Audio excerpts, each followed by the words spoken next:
I've been a farmer, a father, a deacon. I fought in a war. I buried a wife and 2 sons. I know grief the way you know a bad neighbor, always there, never leaving. I am not a man who complains. Where I come from, men endured. I have tried to live decently. I am not ashamed of my life. But there is one thing I have never spoken about in proper company. It has shaped everything, every belief I hold, every night I cannot sleep. I saw what this country has already decided to forget, what people are calling by softer names now, wrapping in the language of economics and states' rights and the complexity of a different era. But I was there. I stood in the light of an ordinary morning and watched it happen. Men who went to church on Sunday, men kind to their horses, patient with their children, generous at the collection plate. Men who looked like your father and your neighbors and yourself. I will not call it by a softer name. I owe that much to the people I watched, to the people I stayed silent for. Nobody can prepare you for that kind of witnessing. You can read about a thing and think you understand it. You cannot. You have to stand there, feel the helplessness move through you like cold water, and realize the world is capable of something you did not believe possible. I walked into it not knowing. I walked out changed forever, and I have spent 60 years trying to figure out what a man does with that, when the moment for action has already passed, when all that's left is carrying it. I was born in 1821, in October, a cold month in Pennsylvania, just north of the Maryland line. That line meant everything then, though I didn't understand it as a boy. North of it, a man was born free. South of it, a man could be born into chains. 20 miles of road was the difference between 2 entirely different worlds, 2 entirely different answers to the question of what a human being was and what could be done to one. My father never spoke of it in those terms. Nobody did, not directly, not in the way the thing actually deserved to be spoken of. You'd hear references, hear certain words, but nobody sat you down and said, clearly, here is what is happening 20 miles from your house. Here is what your country permits. Here is the thing we all know about and none of us discuss. They just didn't say it. That silence was its own kind of instruction. My father was a tanner, worked hides into leather for shoemakers, harness makers, saddlers. The smell of it was everywhere in our house, thick and animal and sharp with the lye he used in the vats, never quite gone no matter how much mother scrubbed the floors or aired the curtains. I didn't mind it as a boy. It was just the smell of home, of father, of how we lived. Father employed one man beside himself, a German immigrant named Huffler, who spoke little English and worked with the focused intensity of a man who had learned that work was the only thing standing between him and something worse. He'd been in Pennsylvania 5 years when I was born. Came over from Bavaria with nothing but the clothes on his back and a trade he'd learned from his own father. He was a free man who had chosen to come here. That distinction between the man who chose to be here and the man who had no choice is a distinction I did not fully appreciate until much later. We were not wealthy, but we were not hungry either. 6 of us children. I was the 3rd, the 2nd boy. We grew up in a small clapboard house on the edge of town with a good kitchen garden and enough firewood stacked against the north wall each autumn and shoes that more or less fit our feet. Father was strict. Not cruel, but strict in the way that men of that generation and that faith tended to be. He believed in labor, in discipline, in the church, in silence at the table unless he was speaking. He read the Bible to us every evening, never rushing through it, never treating it as a ritual to be completed, but as a thing to be absorbed. He believed a man earned his place in the world, or he had no place. He said this often. I believed it too, for a long time. Then I saw things that made me wonder what it meant to earn something when some men started with nothing, and some men started with everything. And the difference had nothing to do with virtue or effort or God's particular favor, and everything to do with which side of a line you were born on. Mother was the kind of woman who worked without stopping and accepted without question. She cooked and cleaned and mended and preserved and nursed and taught and prayed with the efficiency of someone who had long ago made peace with the demands placed on her and decided that complaining about those demands was a luxury she could not afford. She was not unhappy, I think, or not only unhappy. She found satisfaction in her work, in her children, in the order she maintained in our small house. But she did not complain. That was the central lesson she taught us, all 6 of us, by example and by the occasional sharp word when we failed to live up to it. You do not complain. You do not ask for more than what God has given you. You endure what is placed before you, and you do not make a fuss about it. It was good advice for many things. It served me well in the army. It served me well through grief and hard winters and failed crops. But it was the wrong advice for what I would eventually witness. Some things should not be endured in silence. Some things should not be accepted as the natural order. Some things require a man to open his mouth and say, clearly, plainly, without softening the words, that what he is seeing is wrong. I learned that lesson. I learned it too late, long after it would have done any good to anyone but my own conscience. I was 17 when I first crossed the line, the Maryland line. My father had arranged for me to spend a season working on a farm south of Hagerstown, owned by a man named Calvert, Ezra Calvert, a tobacco farmer.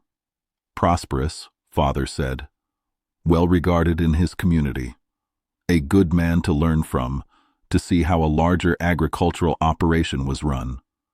The arrangement was that I would work the harvest season in exchange for a small wage and practical education in a scale of farming beyond what our family managed. Father shook my hand when I left and said it would make a man of me. He wasn't wrong. It made something of me. Whether it was a better man or simply an older one, I am still, at 81, trying to determine. I remember crossing into Maryland on a bright September morning in 1838.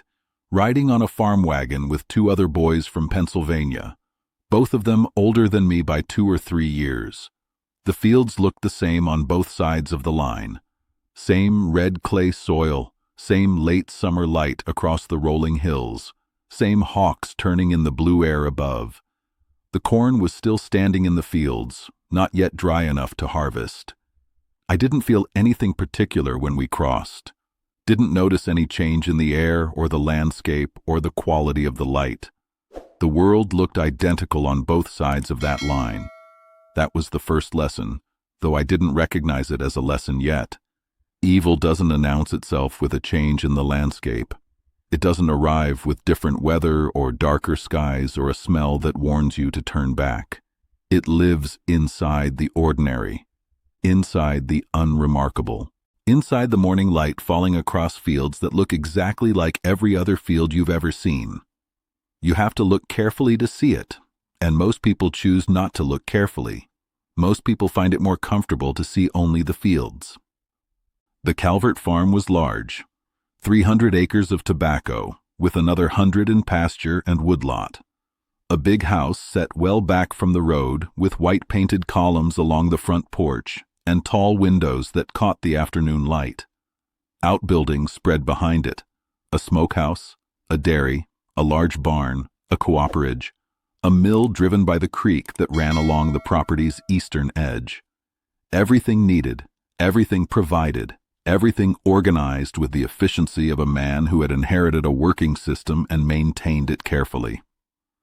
Calvert met us on the porch, shook our hands, sized us up with the quick assessment of a man accustomed to evaluating the usefulness of others. He was a compact man, 50s, with a gray beard kept close and eyes that were not unkind, but were always calculating, always measuring, always adding up what things were worth. And then, behind the main house, down a gentle slope toward the creek, I saw them, a row of small structures set close together, maybe a dozen of them, each one barely larger than a storage shed, smaller than our barn back home. The boards were weathered gray, not painted, with gaps showing between the planks where the wind would come through in winter. Small windows, some with cloth hung over them for curtains, some with nothing at all. A few had small gardens beside them, carefully tended, tomatoes and beans and late-season greens in neat rows. The gardens were the detail that stopped me. The care put into them. Someone had planted those gardens. Someone had watered them and weeded them and staked the tomatoes with strips of cloth. Someone had done it, knowing the harvest would be theirs to keep. That small gesture of ownership in the middle of everything else. I stared at those gardens for a long moment before I understood what I was looking at, before I understood what all of it was, before the older boy on the wagon said quietly, as if it were the most unremarkable thing in the world, "Slave quarters." And I nodded as if I had known all along, and said nothing. That was the first of many silences. The first brick in a wall I have spent my whole life trying to understand how I built. The first morning I was on the farm, I saw him, a man named Joseph. I would learn his name 3 days later in a roundabout way because nobody introduced us. Nobody thought to. I was a hired hand, there for the season. He was property. The social architecture of the place did not include introductions between us. That first morning, he was just a figure in the tobacco rows, moving in the early light before I'd finished my breakfast, before the dew had come fully off the leaves. He was tall, broad through the shoulders, moving through the plants with a speed and precision that I recognized immediately as the product of years of doing a single thing the same way every day. The way my father moved around his tanning vats, the way any skilled man moves through his particular work, with a kind of unconscious efficiency that looks effortless until you try to do it yourself and discover how much knowledge is contained in those apparently simple movements. There was nothing wrong with what I was seeing. There was everything wrong with what I was seeing. The work itself was ordinary. The man doing it was skilled and strong and fully formed in his humanity in every way I could observe. What was wrong was not visible in the scene itself. What was wrong was the fact beneath the scene, that Joseph was not a hired man, that he was not being paid a wage, that he could not leave when the season ended and go home to a family waiting in a warm house, that he could not refuse a task or negotiate his hours or decide that Calvert was not a fair employer and go work for someone else, that the land he worked would never be his regardless of how many years he worked it, that his body was not legally his own, that his wife's body was not her own, that his children's bodies were not their own. None of this was visible in the morning light. You had to know it was there to see it, and once you knew, you could never unknow it. Every time you looked at the field, at the man moving through it with such practiced skill, you saw both the surface thing and the thing beneath it, the labor and the fact of the labor, the man and what had been done to the man. I could not stop seeing it that way. I tried. For years I tried. The double vision never went away. Calvert was not a rough man by the standards of that place and that time. He did not beat his people casually the way some men were said to do. He fed them, not well, but adequately. He allowed them their Sundays, or most of Sundays, and they had a small church of their own at the edge of the property that they had built themselves with lumber Calvert had provided. He had rules that he mostly followed. He did not separate families except when financial circumstances required it. He did not hire out his people to rougher operations during slow seasons, the way some planters did. He was considered, in the county, a decent slaveholder. I heard this phrase several times during my season on the farm. A decent slaveholder. The men who said it meant it as a genuine compliment, as a meaningful moral distinction. They were not wrong that distinctions existed. They were catastrophically wrong about the scale on which those distinctions operated, as if decency were possible within a system whose foundation was indecent, as if you could build something clean on rotten ground. There were 23 enslaved people on Calvert's farm when I was there. I counted eventually, carefully, without letting anyone see me counting. 23 human beings who had not chosen to be there, who could not choose to leave, who woke before dawn and worked until the light failed and went to bed in those small structures I'd seen from the road and did it all again the next morning. Every morning, every season, year after year after year, for as long as they lived or until Calvert sold them. Joseph and his wife Margaret, who worked in the main house. An older man named Thomas who moved slowly, whose back had been damaged in some way he never discussed, who set the pace for the morning prayers the enslaved workers held together before the day began. 2 men whose names I never learned, though I worked beside them for weeks. A woman named Ruth, who had 3 children, the oldest maybe 12, the youngest still nursing. Those children. I think about those children. They were born into it, came into the world already owned, never had a moment, not one moment from their first breath, when they were free in the way that I was free, the way every child in my family was free, the way I had simply assumed, without thinking about it, that all children were free. They were not. They never had been. And nobody had told me that. Nobody had made it real for me.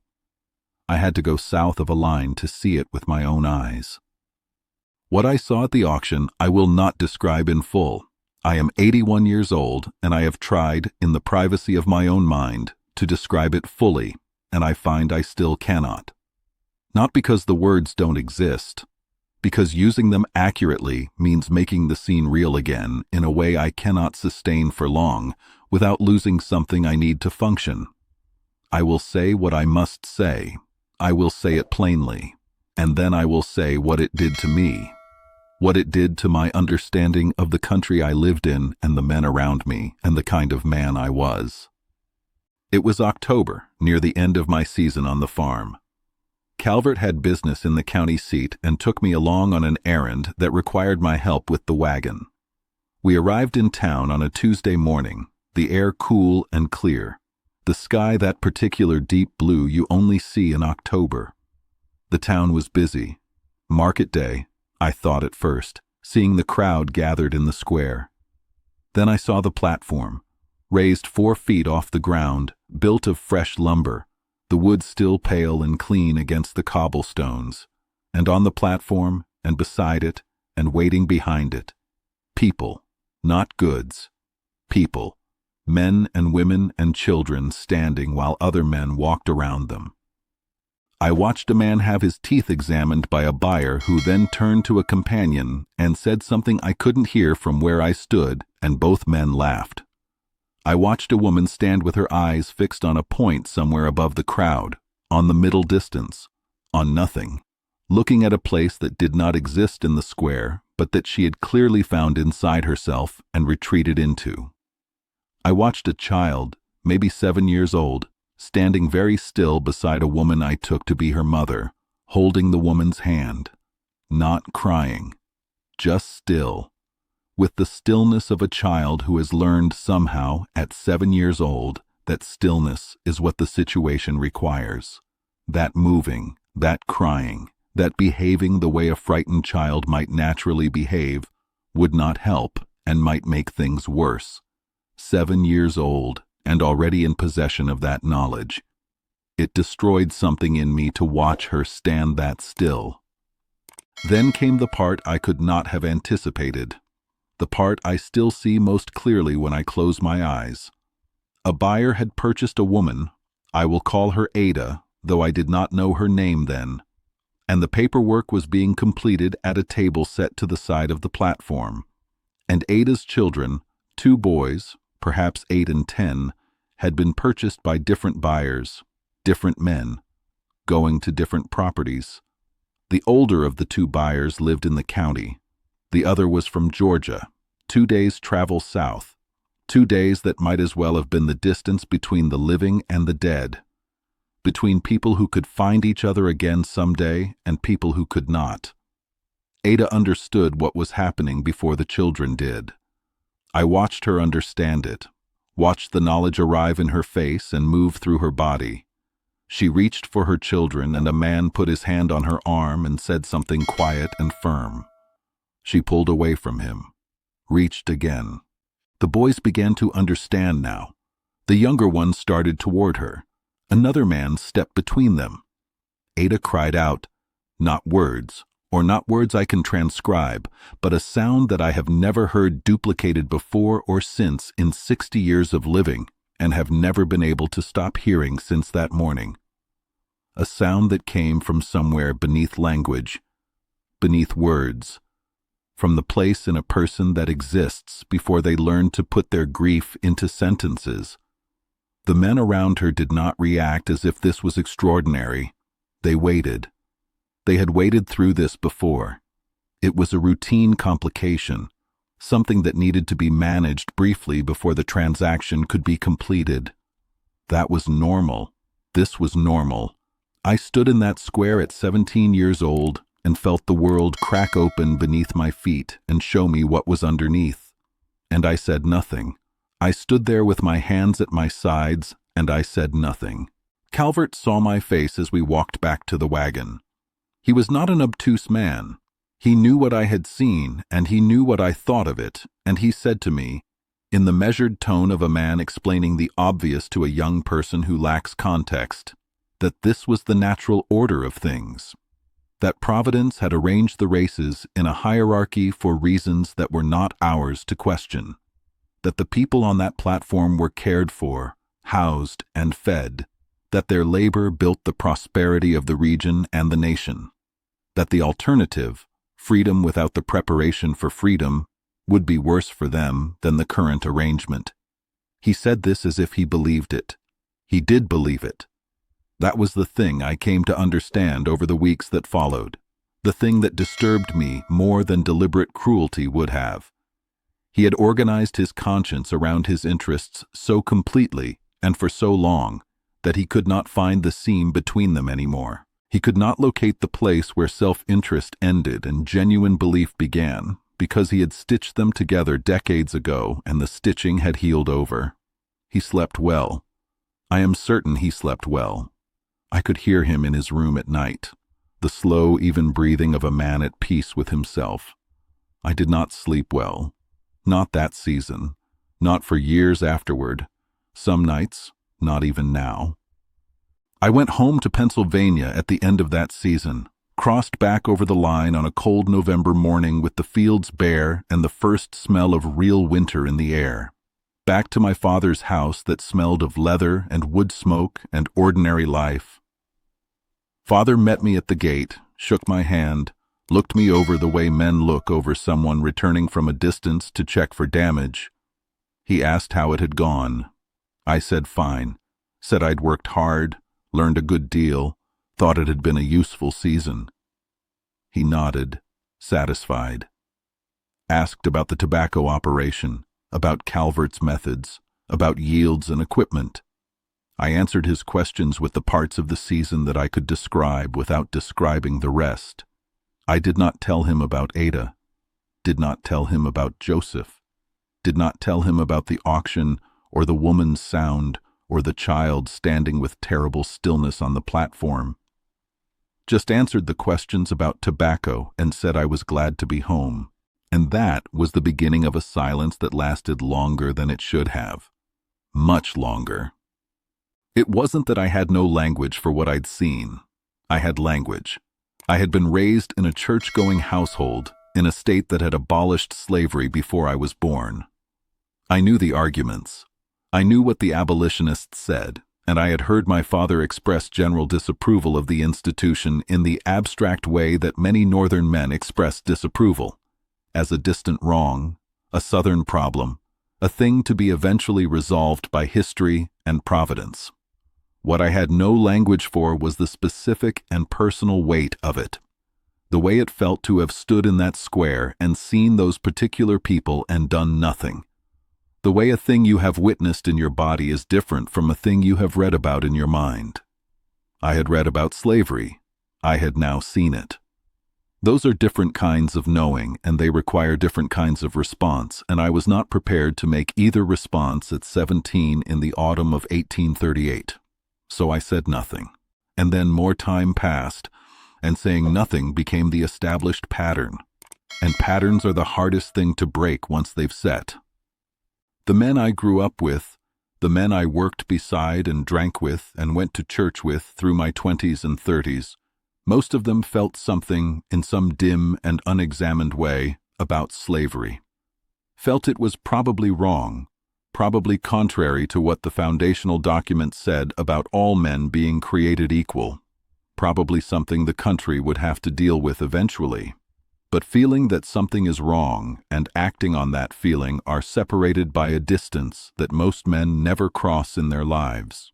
It's too costly to cross it, too disruptive to the way your life is organized, too dangerous to your standing in the community, your relationships, your livelihood, your sense of yourself as a reasonable man who doesn't make unreasonable demands on the social order. So men feel that something is wrong and they say nothing. And women feel it and say nothing. And ministers feel it and say nothing from their pulpits, or say it so gently and abstractly that it changes nothing. And whole communities know and arrange themselves around the knowing and the not saying. And the thing continues, fed not by the enthusiasm of the wicked, but by the silence of the decent. That is how evil of that scale operates. Not by converting everyone to wickedness, by making silence feel like neutrality, by making the decent man feel that his decency exempts him from the obligation to act. It does not. I know that now. I knew it then. In some part of me I did not want to listen to. The part of me I'm trying to give voice to now, 60 years too late. I did speak eventually. In my mid-30s, when the arguments had grown louder and the country could no longer pretend the question wasn't coming to a reckoning, I became what they called an anti-slavery man. Attended meetings in the church hall, signed petitions, contributed money when I had it, argued the position at the general store and in the fields and wherever men gathered to discuss the news from Washington and Missouri and Kansas. These were small things, safe things. The kinds of things a man does when he wants to feel that he has taken a position without risking very much by taking it. I was never asked to hide anyone in my barn.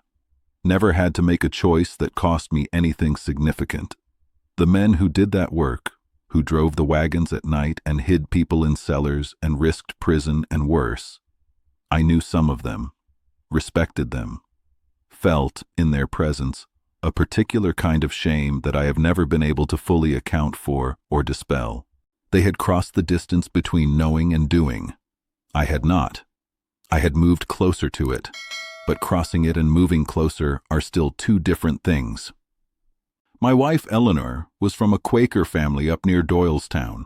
Her people had been clear on this question for generations, not as a political position, but as a religious conviction so deeply held it did not require argument or defense. It simply was. You did not own people. You did not assist in the owning of people. You aided those who were fleeing. You said clearly what you believed, and you accepted the cost of saying it. Eleanor carried this clarity without self-righteousness, which made it more rather than less instructive. She did not lecture me about my equivocations.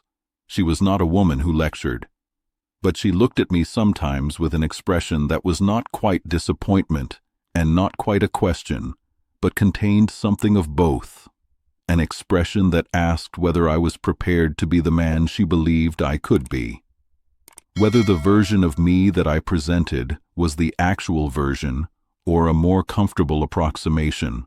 That expression cost me more than any lecture would have. Eleanor died in 1872. I still hear her asking me that question in the hours before dawn when sleep won't come and the old things rise up, whether I was that man. I try to believe I was. In the years after the war, in the years of Reconstruction, when I tried harder to speak plainly, I tried to believe I was becoming that man. I do not always succeed in believing it. The war came in the spring of 1861. I was 40 years old. Too old, they said, for the first enlistments. I stayed home through the first year, watching younger men go south while I farmed and worried and argued in the churchyard about what the war was for and whether Lincoln would do what needed to be done. I went in the summer of 1862, infantry, joined a Pennsylvania regiment that had lost half its officers at Bull Run and needed replacements. I served 2 years, saw Gettysburg from the approach, heard the guns before we arrived, felt the vibration of them in my boots through the ground, saw things at Gettysburg and before and after Gettysburg that I will not describe here because this account is not about the war. The war was loud and terrible and full of the specific chaos of men trying to kill each other in large numbers and mostly succeeding. I survived it when better men did not. Came home with my left hand, short, 2 fingers, taken off by a Confederate bullet at a place called Bristow Station in October 1863, and a constant sound in my right ear like a bell that never quite stops ringing. And the war settled something in me that had been unsettled for 25 years. Not because I was brave in it, I was adequate in it, no more, but because it was clear, because the enemy was visible, because the choice was plain. You either went or you did not go. You either believed the country was worth fighting for or you did not believe it. On Calvert's farm, the enemy had been invisible, embedded in the ordinary, protected by the language of the natural order and the way things were. In the war, the wrong thing was across a field and you could point at it and walk toward it and at least know that you were walking in the right direction. Some wrongs are like that. Some are not. The ones that are not are the harder ones.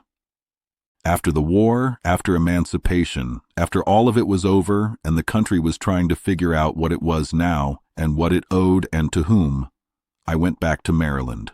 I do not know precisely why. Something unfinished. Some accounting I needed to attempt. I went back in the summer of 1866, 5 years after Fort Sumter, 1 year after Appomattox, in the middle of a reconstruction that was already showing the signs of its eventual collapse. Calvert had died during the war. Illness, not battle. His son Henry ran the farm now, or tried to. The tobacco fields were thinner, not well tended. The house still had its white columns, but they needed paint, and one of the front steps had rotted through and been replaced with a plank that didn't quite match. The outbuildings looked maintained, but barely. Everything looked like a place that had lost the system it had been organized around and hadn't found a new system yet, which was exactly what it was. The small structures behind the house were still standing, still gray and weathered and small. Some had new curtains in the windows. One had a pot of geraniums on the step, bright orange, vivid against the gray wood. That pot of geraniums. The small insistence of it. The refusal to live without something beautiful even here. I stood and looked at it for a long time. Joseph was still there, still on the farm, working as a hired man now, with wages, with the legal right to leave if he chose. I don't know why he stayed. Some men stayed on the farms they knew because it was the only land they knew, the only work they knew, because leaving required resources they didn't have, and a destination they hadn't yet identified. Some stayed because the alternatives being offered to freed people in 1866 were often not better in practice than what they were supposed to be replacing.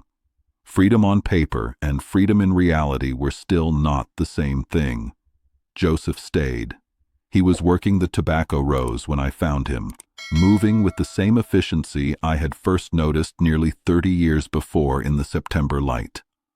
Older now, the hair at his temples gray, moving a little more carefully in the way that a man with years of hard physical labor in his body moves when he is past 50, but the same man. I introduced myself. He didn't remember me. Of course he didn't. I had been one of perhaps a dozen hired white boys who had passed through that farm over the years, indistinguishable one from another, present for a season and then gone. I had been a peripheral figure in his life. He had been the central figure in mine, or rather, what he represented, what his situation had made me see, had been central. That asymmetry struck me again as it had struck me the moment I walked onto the farm in 1838, that I had spent 28 years thinking about him and he had spent 0 years thinking about me, that the experience I had built my conscience around had been, for him, simply another white face at the edge of his peripheral vision, come and gone and forgettable. That is the difference between witnessing and being witnessed. The witness gets to carry the experience as a formative moral moment. The person being witnessed has to carry the actual life. There is no fair comparison between those two weights.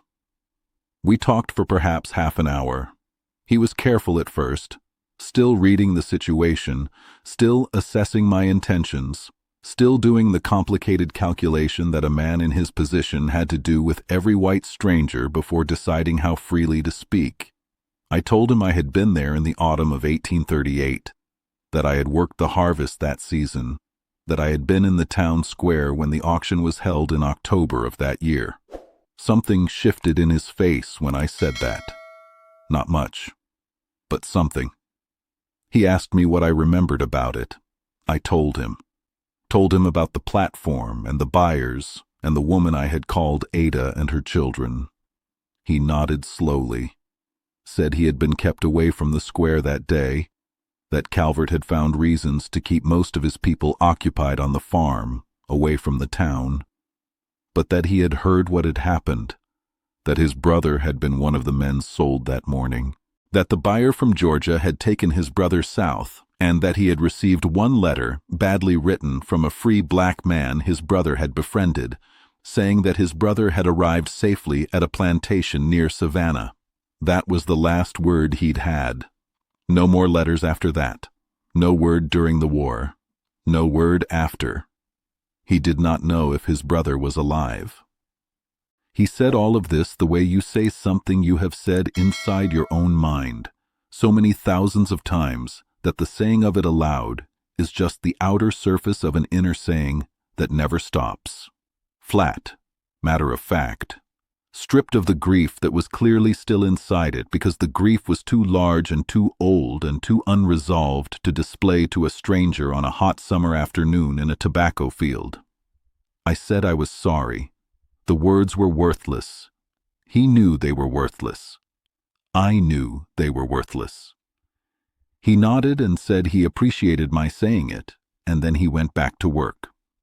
I stood there for another minute, looking at the rows of tobacco, at the small houses with their curtains and their pot of geraniums, at the creek glinting through the trees at the bottom of the slope. Then I walked back to where I had left my horse, and I rode north, and I crossed the line, and I went home. And I thought about Joseph's brother for a long time afterward, the brother who went to Georgia, whose name I never knew, whose face I never saw, who is probably dead now in an unmarked place. That is the weight I added to the stone I already carried. It is still there.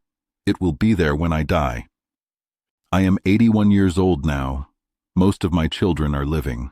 I have grandchildren who know the war only as history, only as dates and battles and a list of causes that their school books render in language carefully chosen not to disturb anyone too much. Already I watch the revision begin. Already I hear men who were not there, and some men who were there and should know better, saying that the war was about states' rights, about tariffs, about constitutional questions of sovereignty and federal overreach, as if those things existed separately from the question underneath them, as if the states' right they were fighting for was not specifically and precisely the right to hold people as property, as if you could discuss the architecture of the building without discussing what it was built to contain. I was there, not in the South, not on the plantations, not in the deepest machinery of the thing, but I was there in that county in Maryland in 1838, and I saw what I saw, and I know what it was. It was a system designed to extract everything from a human being, their labor, their children, their time, their autonomy, their language and culture and legal existence, and give them nothing in return. Not wages, not ownership, not legal protection, not recognition of their humanity under the law. It was designed to make some people rich by treating other people as things. That is what it was. I will not hear it described as a complicated social arrangement that has to be understood in the context of its time.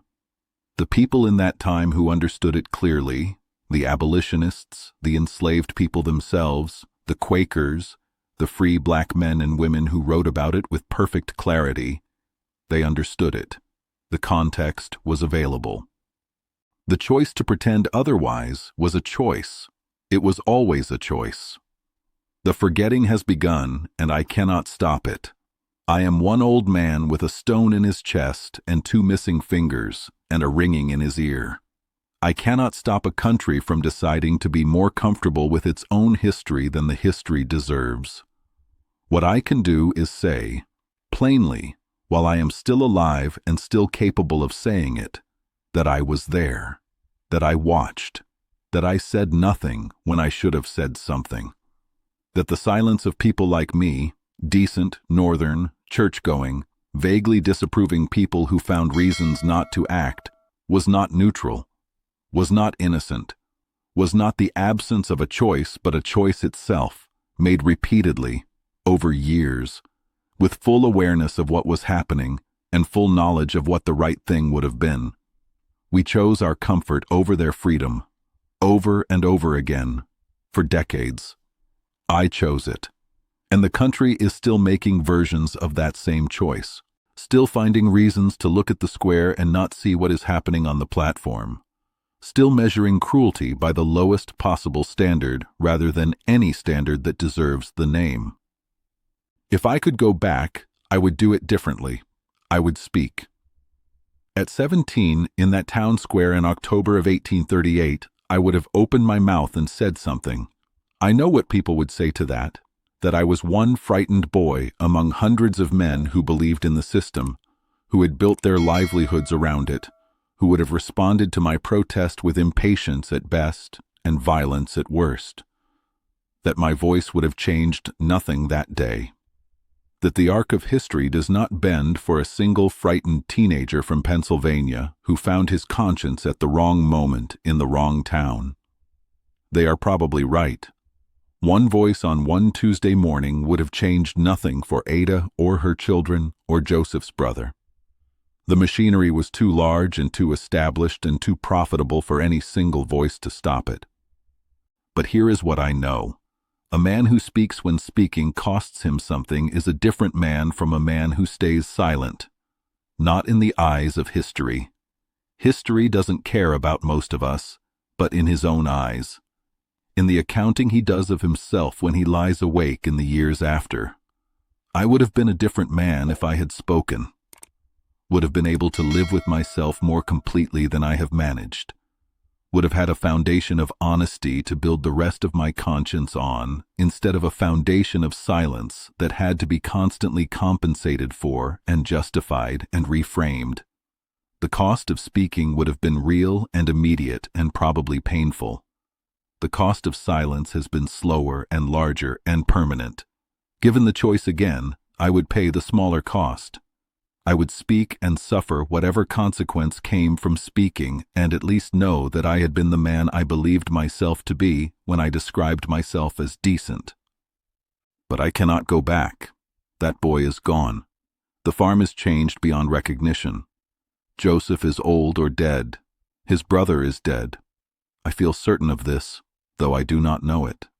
Ada's children, wherever they went, are old or dead. The auction platform in that Maryland square was torn down decades ago, and something else was built there, and nobody passing through the town today would know what happened in that space on an October morning in 1838. The dead are dead. The war was fought and ended at a cost of 600,000 lives, and the country is whatever it is becoming, which is something better and something worse than what we hoped it would be when the thing was finally over.